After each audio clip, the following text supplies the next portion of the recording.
Hello everyone and welcome to the channel. Today I will be teaching you about dimensional analysis. Now, what's so important about dimensional analysis is the fact that it's a simple yet powerful method that applies across all of physics. It works by looking at the units, the dimensions, on either side of an equation and using the fact that they must always match up. This lets you check whether an equation makes sense. You can figure out how different quantities must relate to each other, and even work out an unknown relationship, basically from scratch, without solving the full physics. So pay attention, because this can always squeeze out a few marks in an exam. We're going to start with a simple question to get you accustomed to the technique and move on to some slightly harder ones after. And make sure to pause the video and try them yourself. So, question 1. A student claims that the period of a single pendulum is given by this equation. So the time period is equal to 2 pi times the root of the length over the acceleration due to gravity. So length is in meters, g is in meters per second squared. And we have to use dimensional analysis to check whether the equation is dimensionally consistent. So let's start by writing it out in terms of the dimensions of the equation, and then we can see if both sides match up. So the dimensions of time is simply time, and we can ignore the 2 pi because that doesn't have any dimensions, it's only a number. The dimensions of L is simply length, and the dimensions of G, because it's acceleration, it's length per time squared. Now you can just get this from doing the second derivative of position. We can see we have one length, 2 times, and we get this result. So let's write it out. Root L over LT minus 2. Now we can cancel out the L's, and 1 over t to the minus 2 is simply t squared. Now cancelling out the square from the root, we get time is equal to time. And there we go. We've proven that the equation is dimensionally consistent. Now this technique is the classic technique for solving dimensional analysis problems. When we have mass, we can write things in terms of m for mass. And there's also other fundamental dimensions we can use. Current is I, but in this case we only have time, length, and g, which we can write in terms of length and time. And now if you're stuck on exactly what sort of dimensions to use, for example, you have force, F. Well, what are the dimensions of force? We know force is in newtons, but what is a newton? And I would say here, you can take a fundamental equation that you should hopefully know, and then rewrite the other side of the equation again in terms of the dimensionless variables, and that will give you force. So for example, mass, m, and acceleration, again, that is just LT minus 2. So force equals m LT minus 2. And those are the dimensions of force. Now, let's use this principle for question 2. So the drag force on a sphere moving slowly through a fluid is believed to depend on the fluid's viscosity, the sphere's radius, and its velocity, such that F is in this functional form. F equals K eta to the power of A, R to the power of B, B to the power of C. Now this is a common type of equation you can get when solving dimensional analysis problems. And here you have to match the exponents of each term. So we have to find A, B, and C using dimensional analysis. Now, remember how we found force here? Just rewrite that on the left-hand side. MLT to the minus 2 is equal to, and because K is a constant, like the 2 pi, it doesn't have any dimensions, so we ignore that. Now eta is in units Pascal seconds So what does this mean? Well, Pascal is a unit of pressure. And what is pressure? Pressure is force over area, which we can rewrite as mLT minus 2 over area, which is length times length, meter squared.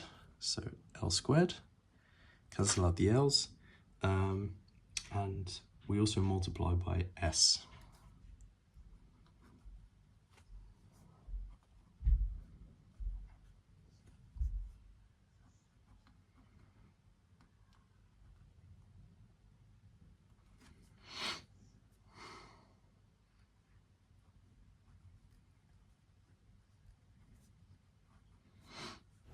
Now we can rewrite the equation in terms of the dynamical variables. So that would be eta to the power of a, and then the radius is simply in meters. So that's L to the power of b, and the velocity is in meters per second. So length per unit time to the power of c. Now we have a set of simultaneous equations, and we can compare each dynamical variable on the left-hand side to the ones on the right. As we see, there's only one present, m on the right-hand side, meaning that a must equal 1 in order for the m terms to match. Now we look at L. Each term on the right-hand side has an L, so we can't definitively say yet what B and C are. However, we can see that t minus 1 and t minus 1 multiplies to minus 2, and in doing so, the L's will cancel out to just leave a single L as well. And from solving this set of simultaneous equations, we can see that B must equal 1 and C must also equal 1. And we get this final form for F, but it's important to note that we don't obtain a value for K using this method, which is a flaw. To do so, you'd have to solve the actual dynamical equations for the fluids. But this is just a basic method to get you up to scratch with that. This time we're going to have to set it up ourselves. So let's do that. The escape velocity, v, is thought to depend on the planet's mass to the power of a, radius to the power of b, gravitational constant to the power of c, which means that v equals k ma r b g c. Now let's write in terms of the dimensional variables. Meters per second, length times 10 minus 1. We can ignore the k, it's equal to mass a times radius, which is length b, times g, which is length cubed, mass to the minus 1, and time to the minus 2, all to the power of c. So what can we do here? Well, let's start with the left-hand side. L. In this case, we have two L's. So that doesn't tell us anything yet. T to the minus 1, however, there's only one T on the right-hand side, so we know that C can answer T to the minus 1. What we have to do to turn T to the minus 2 into T to the minus 1. And how do we do that? Well, T to the minus 2 to the power of a half is equal to t to the minus 1. So c must equal a half.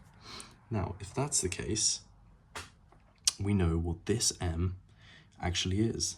M to the minus 1 to the power of a half is m to the minus a half.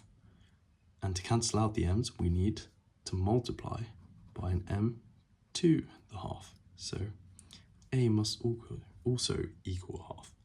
And now we have those two, we can find b. So if we have L cubed to the power of a half, we get L 3 over 2. And we need one L on the left-hand side. So how do we turn L 3 over 2 to simply an L? Well, we multiply by L to the minus a half. And that gives us simply L. So therefore, B must equal minus a half. And we have the final equation. V, escape velocity, is equal to K times root m g over r. And that's our final answer for escape velocity.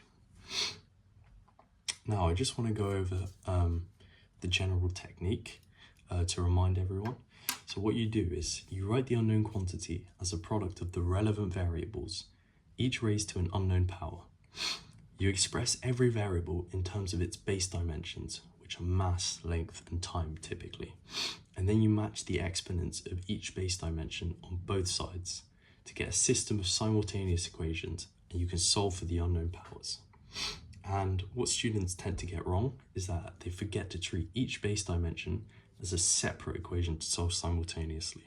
So you see how we begin with one term and try and figure it out based on the right-hand side. And if you can't, you don't give it an arbitrary value, you move on to the next term. And it's also easy to mishandle compound units by dropping the exponent on one of the base dimensions when multiplying through. And you have to remember your algebra here. When you're doing a power to the power, you multiply. When you're timesing a power by another power, you add. And that's it. It's really simple, and you can use it in any exam to find a general form of any equation.